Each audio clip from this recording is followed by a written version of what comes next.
again. We'll be out till late under the starshine. I wish that I didn't have to wait. Autumn leaves, please hurry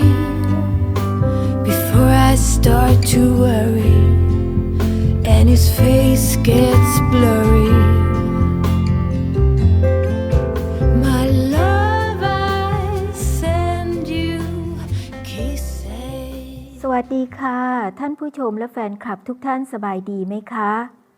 ขอบพระคุณที่กรุณาติดตามและแอดเฟรนด์มาเป็นเพื่อนกันใน LINE และ Facebook นะคะอาจารย์ได้รับความสนใจได้รับความเมตตากราบขอบพระคุณมากๆนะคะอาจารย์จะตั้งใจผลิตผลงานให้ดียิ่งขึ้นเพื่อตอบแทนน้ำใจท่านผู้ชมเมื่อยอดติดตามครบ 100,000 วันนั้นอาจารย์จะตอบแทนน้ำใจท่านผู้ชมด้วยการให้การปรึกษาเป็นการส่วนตัวฟรีตลอดปี 2562 นี้เลยค่ะแต่ต้องมีกติกานะคะผู้ชมที่จะได้มาปรึกษาเป็นการส่วนตัวกับอาจารย์ฟรีจะต้องเขียนเรียงความส่งอาจารย์ค่ะส่วนหัวข้อที่จะให้เขียนเรียงความนั้นทางทีมงานทาโร่โฮโลชาแนลกำลังประชุมคัดเลือกหัวข้อเรียงความอยู่นะคะดังนั้นในระหว่างรอยอดติดตามครบ 100,000 คุณผู้ชมหากว่าสนใจอยากปรึกษาเป็นการส่วนตัวกับอาจารย์ฟรีก็ฝึกเขียนเรียงความไว้นะคะเมื่อยอด Subscribe หรือยอดติดตามครบ 100,000 อาจารย์จะรีบมาบอกกติกาและหัวข้อ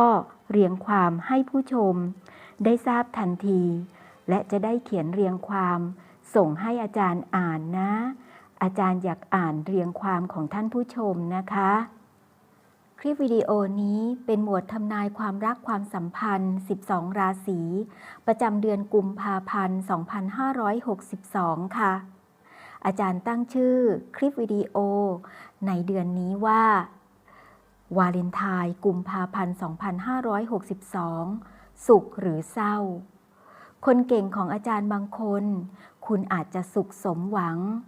เหมือนกับตุ๊กตาบ่าวสาวในมืออาจารย์แต่คนเก่งของอาจารย์บางคนอาจยังต้องเศร้าค้นหาเนื้อคู่ต่อไปราวกับงมเข็มในมหาสมุทรใช่ไหมคะเรามาดูกันนะวาเลนไทน์เดือนกุมภาพันธ์คนเก่งของอาจารย์จะสุขหรือจะเศร้าให้เกียรติชาวราศีพฤษภค่ะราศีพฤษภคือผู้ที่เกิดในช่วงระหว่างวันที่15 พฤษภาคมถึง14 มิถุนายนค่ะและ2สำรับไพ่นี้ Romantic Tarot และ The Romance Angels ทำหน้าที่บอกเล่าเรื่องราวความรักความสัมพันธ์ให้แก่ชาวราศีพฤษภเช่นเดิมค่ะชาวราศีพฤษภคะในวันวาเลนไทน์เดือนกุมภาพันธ์2562 นี้มาดูกันนะเรื่องราวความรักความสัมพันธ์ของคุณจะเป็นอย่างไรบ้าง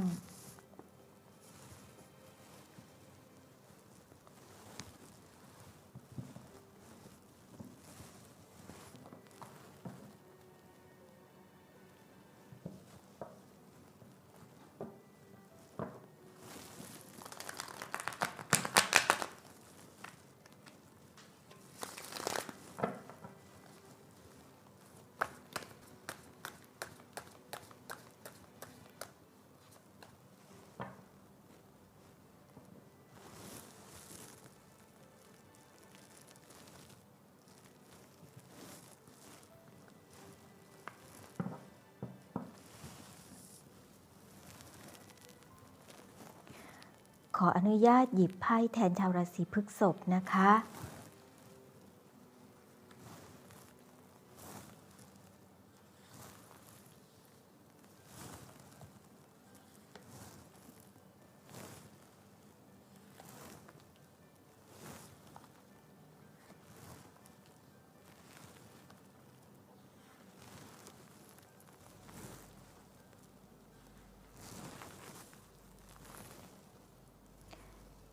ยิบไพ่มาครบแล้วนะ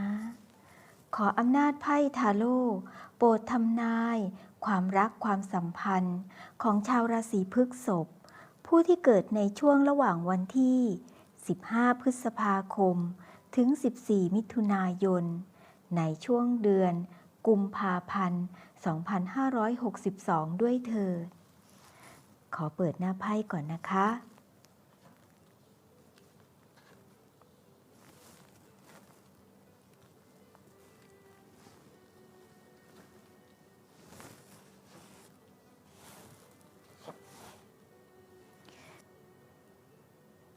เริ่มอ่านและตีความหมายให้ชาวราศีพฤษภฟังนะคะไพ่ใบแรกจิตรกรวาดภาพใบนี้ผู้ชายกำลังดึงเชือกผูกเสื้อกันเปื้อนของผู้หญิง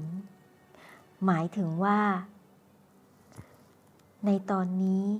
ชาวราศีพฤษภคุณตีกรอบเรื่องราวใดๆแต่จักรวาลบอกว่าให้เป็นไปตามธรรมชาติเถิดอย่าได้ไปตีกรอบสิ่งใดๆเลยทำไมจักรวาลถึงบอกว่าอย่าไปตีกรอบสิ่งใดๆควรที่จะปล่อยให้เป็นไปตามธรรมชาตินั่นหมายถึงว่าเมื่อเวลาที่เราตีกรอบไม่ว่าจะเป็นความคิดไม่ว่าจะเป็นการกระทำหรือสิ่งใดก็แล้วแต่ที่เรามีกฎเกณฑ์มีเงื่อนไขและแน่นอนกฎเกณฑ์เงื่อนไขอันนี้นี่แหละไปกระทบกระเทือนความสัมพันธ์ค่ะหากว่าชาวราศีพฤษภคุณเจอไพ่ใบนี้ด้วยไพ่ใบนี้อาจารย์แทนความหมายว่าคือไพ่โซลเมตไพ่กัลยาณมิตรคนหนึ่งเกิดมาเพื่ออีกคนหนึ่งทำไมถึงพูดแบบนี้จิตรกรวาดภาพผู้ชายใส่เสื้อสีเทาเขาตั้งใจดูแลผู้ชายใส่เสื้อสีแดงการที่เขาตั้งใจดูแลนี้เพราะว่าเขาเป็นห่วงเป็นใยจริงๆค่ะและเขาแสดงท่าทางว่าเขารู้ด้วยว่าจะต้องดูแลผู้ชายใส่เสื้อสีแดงแบบไหนจนอากัปกิริยาของผู้ชายใส่เสื้อสีแดงเนี่ยเขินเลยเขินกับการที่ว่าทึ่งนะทึ่งที่ว่าทำไมผู้ชายใส่เสื้อสีเทารู้ความต้องการของเขาทั้งที่เขาไม่เคยบอกเลยการใส่ใจดูแลเข้าลึกถึงใจโดยที่ไม่เคยบอกว่าต้องการอะไรแต่กลับรู้และทำสิ่งต่างๆให้ไม่มีเงื่อนไขอีกด้วยค่ะเห็นไหมคะพอมาขยายไพ่ที่อาจารย์บอกว่าให้พยายามปล่อยเป็นไปตามธรรมชาติอย่าได้มีกฎเกณฑ์อันใดเลยเพราะว่ากฎเกณฑ์นี้ไปสะเทือนความสัมพันธ์และถ้าหากว่าเราปล่อยไปตามธรรมชาติความสัมพันธ์จะดีขึ้นค่ะนอกจากความสัมพันธ์จะดีขึ้นแล้วเราไม่ต้องอึดอัดใจด้วยเหมือนกับว่าเราไม่ต้องแบกหัวโขนเราไม่ต้องแบกทิฐิเอาไว้ค่ะไพ่สองใบนี้หมายถึงว่าในตอนนี้ชาวราศีพฤษภคุณกับคนที่คุณรักเนี่ยให้คุณลองพิจารณาดูนะคะระหว่างคุณกับคู่รักความรักของคุณเนี่ยอันแท้ที่จริงแล้วเป็นแบบโซลเมตนะแบบที่อาจารย์อ่านมาให้ฟังหรือไม่คือ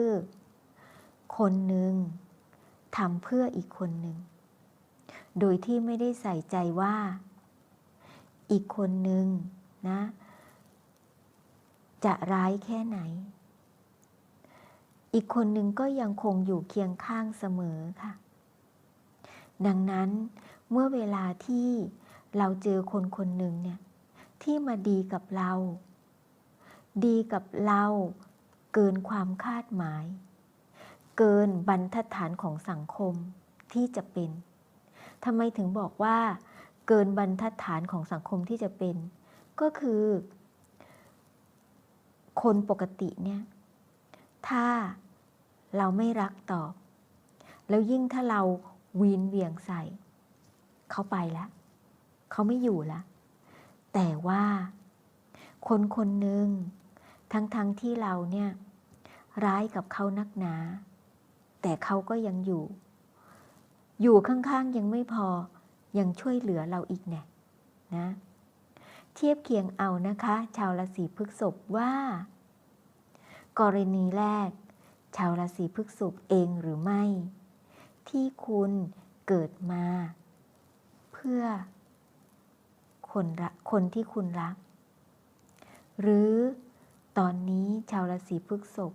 คุณได้เจอใครคนหนึ่งที่ดีกับคุณดีแสนดี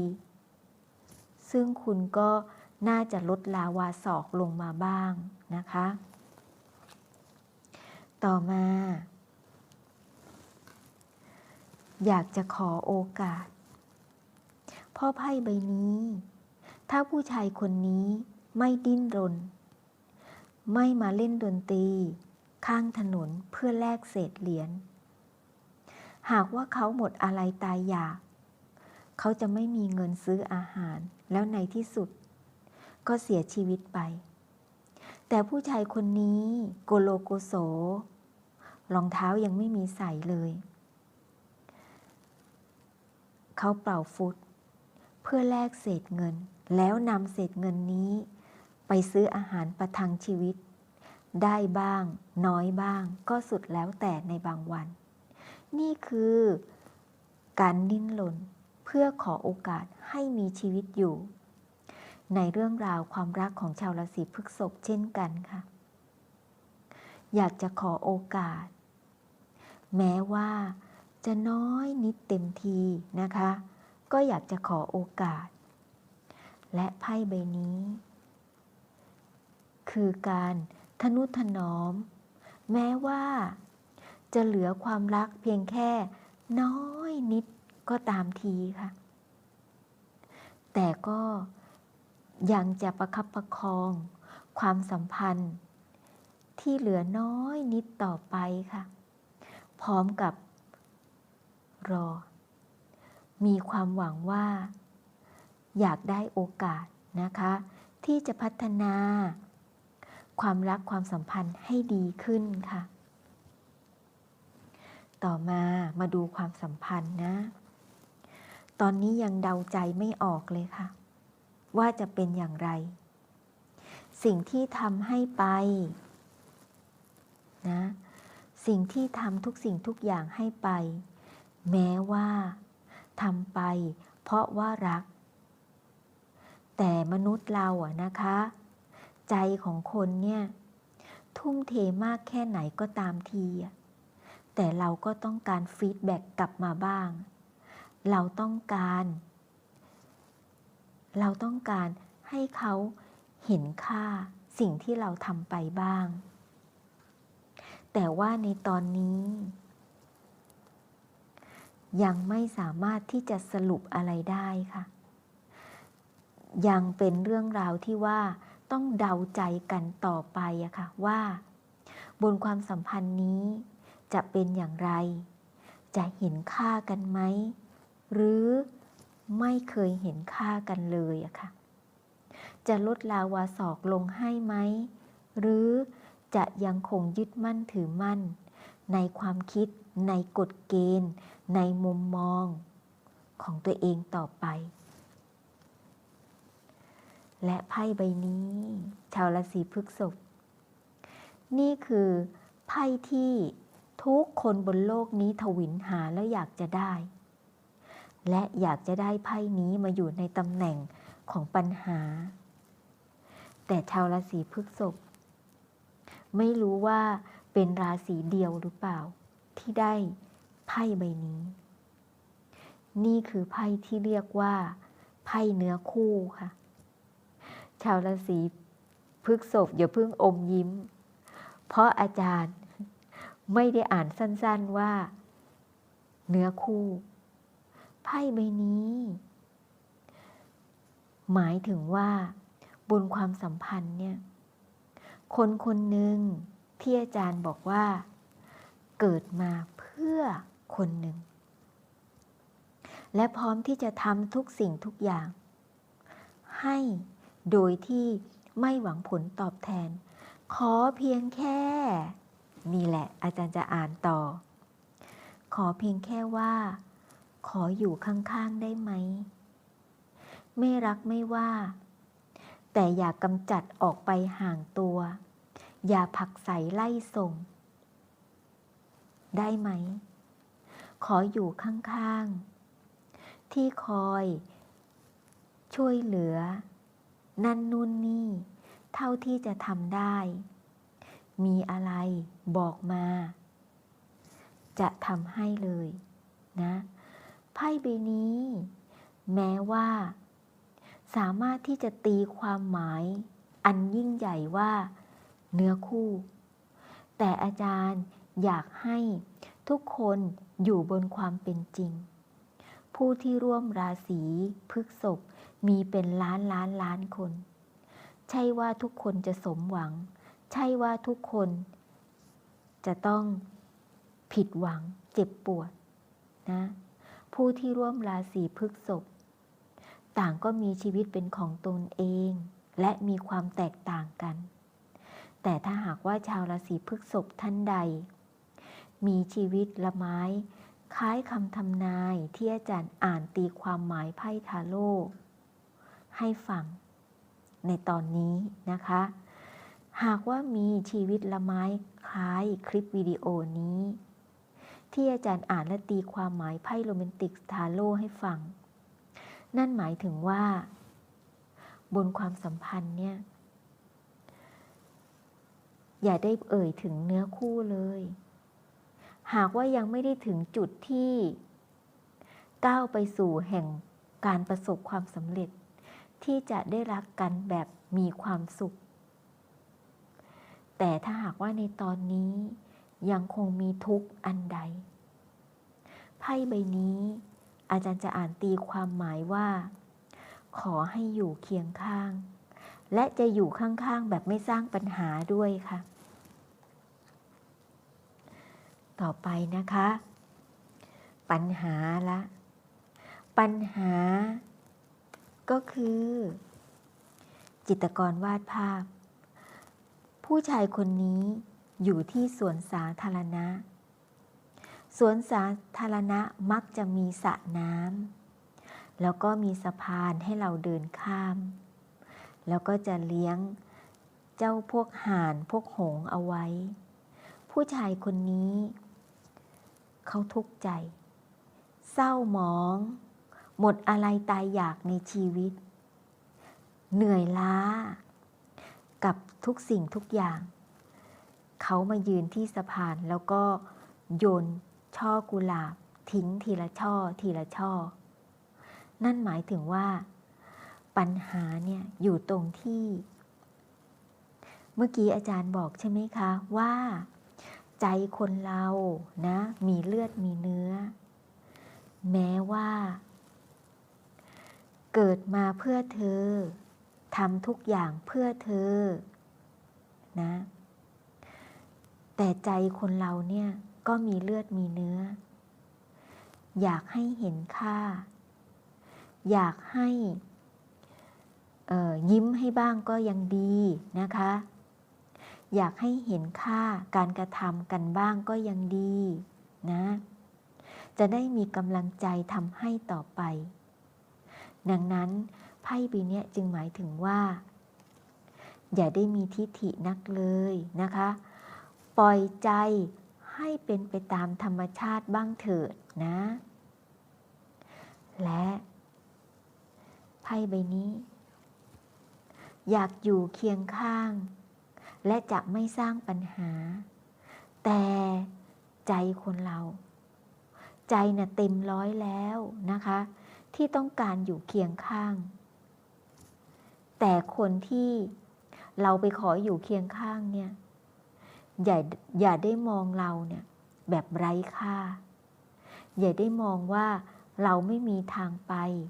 เราจึงมาอยู่ข้างๆที่จริงเรามีทางไปเยอะแยะแต่เราไม่ไปเพราะว่าเป็นทั้งโซลเมตเป็นทั้งเนื้อคู่ เอาล่ะกุมภาพันธ์ 2562 ราศีพฤษภอาจารย์หวั่นใจจังเลยว่าคุณจะผันตัวเองมาเป็นเด็กหน้าห้องแย่งชิงตำแหน่งราศีเมษกับราศีกุมเสียแล้วนะหากว่าชาวราศีพฤษภท่านใดมีชีวิตรักละไม้คล้ายการอ่านและตีความหมายไพ่ทาโร่ที่อาจารย์กำลังอ่านอยู่นี้นะคะดราม่าทีเดียวเชียวไพ่ใบนี้นี่คือความอดทน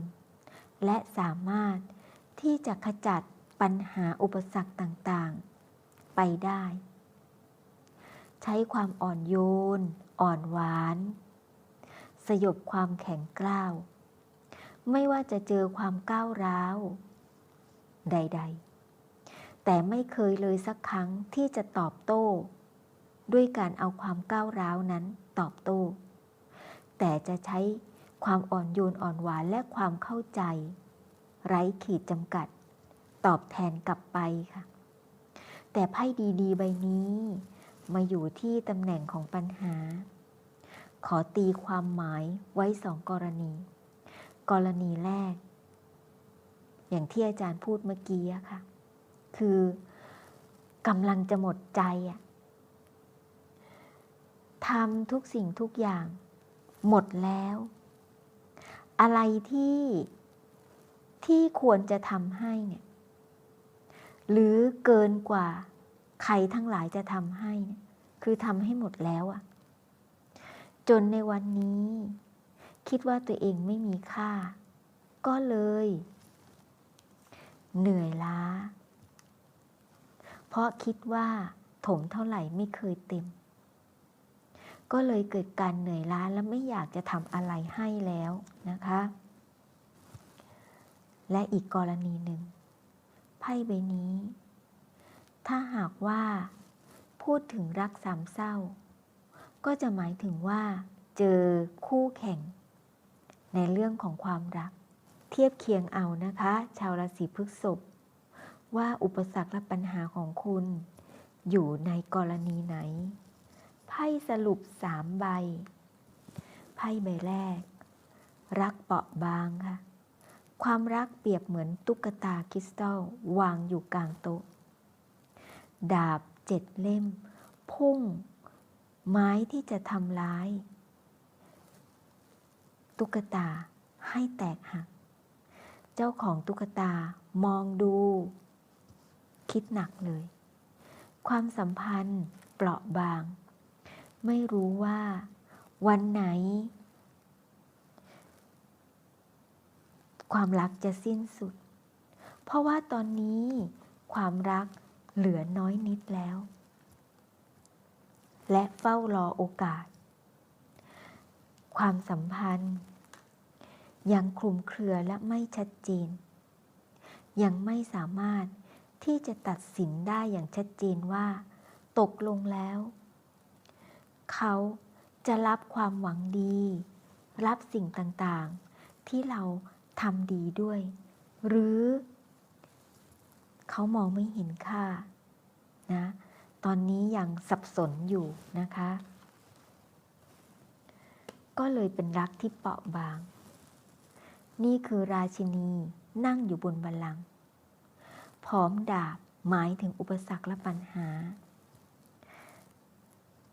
เยอะแยะเลยเธอนั่งแบบไหล่ห่อเหี่ยวเลยค่ะ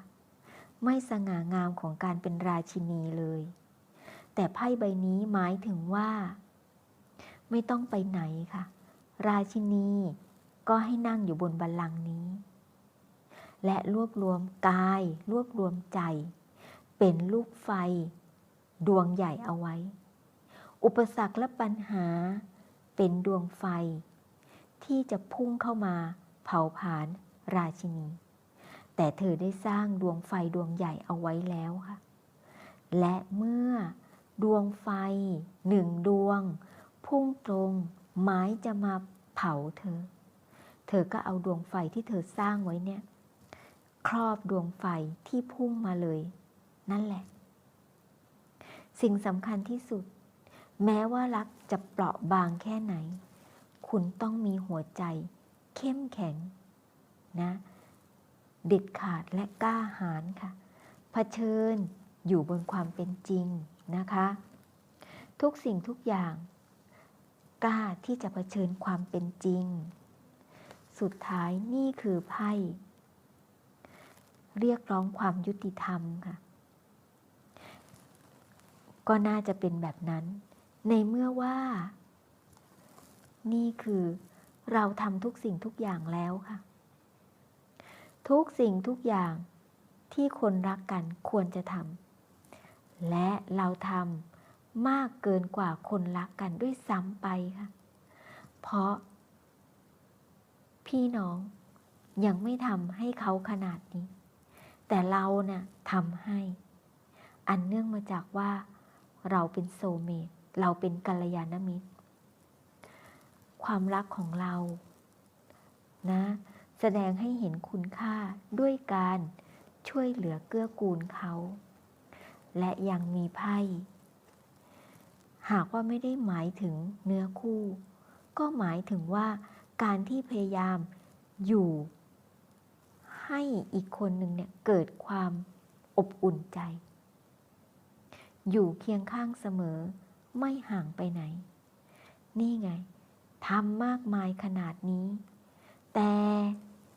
อีกคนหนึ่งยังคงมีกฎเกณฑ์ยึดมั่นถือมั่นในอุดมการณ์ทัศนคติมุมมองไม่ลดลาวาศอกลงให้ก็เลยเรียกร้องความยุติธรรมค่ะอยากได้ความยุติธรรมนะคะเอาล่ะเดี๋ยวมาขอพรเทพคิวปิดท่านจะแนะนำให้แก่ชาวราศีพฤษภอย่างไรบ้าง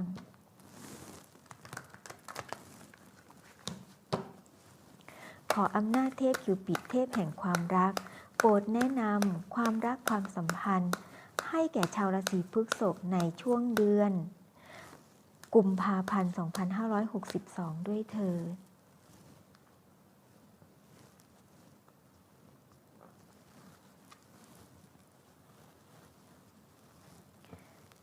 เทพคิวปิดจะบอกชาวราศีพฤษภว่าคุณได้ไพ่ใบนี้นะคะ Let go of control issue อ้าวดับเบิลเลยชาวราศีพฤษภนี่ไงนะปล่อยไปอย่าได้ควบคุมใดๆให้เป็นไปตามธรรมชาติ2 ใบเลยมหัศจรรย์มากอาจารย์อ่านไพ่เองอาจารย์ยังทึ่งเลยหยิบได้ยังไงเนี่ยบนความหมายเนี่ยไพ่โรแมนติกทาโร่ไม่ได้เขียนเป็นตัวหนังสือเอาไว้แต่จิตรกรวาดภาพสามารถอ่านตีความหมายได้จากรูปภาพอย่างเมื่อกี้ที่อาจารย์บอกคือผู้ชายกำลังถอดเสื้อประกันเปื้อนออกคือเขาดึงเชือกผูกนั่นก็คือการที่ลดลาวาศอกลดเงื่อนไขนะคะอย่าได้ตีกรอบอย่าได้มีเงื่อนไขใดๆอย่าตั้งกฎเกณฑ์ใดๆปล่อยเป็นไปตามธรรมชาติและดับเบิลเจอไพ่ออราเคิลที่มีความหมายว่าปล่อยไปนะอย่าได้ควบคุมให้เป็นไปตามธรรมชาติเถิดดับเบิลเลยค่ะชาวราศีพฤษภ เทียบเคียงเอานะคะว่าชีวิตรักของคุณละไม้คล้ายการทำนายคลิปวิดีโอนี้หรือไม่และหนทางที่เทพคิวปิดและจักรวาลเสนอแนะคือปล่อยเป็นไปตามธรรมชาติจะเห็นด้วยหรือไม่ตรองดูนะคะอาจารย์ขอเป็นกำลังใจให้ค่ะมีความสุขมากๆในช่วงวาเลนไทน์นะคะสวัสดีค่ะ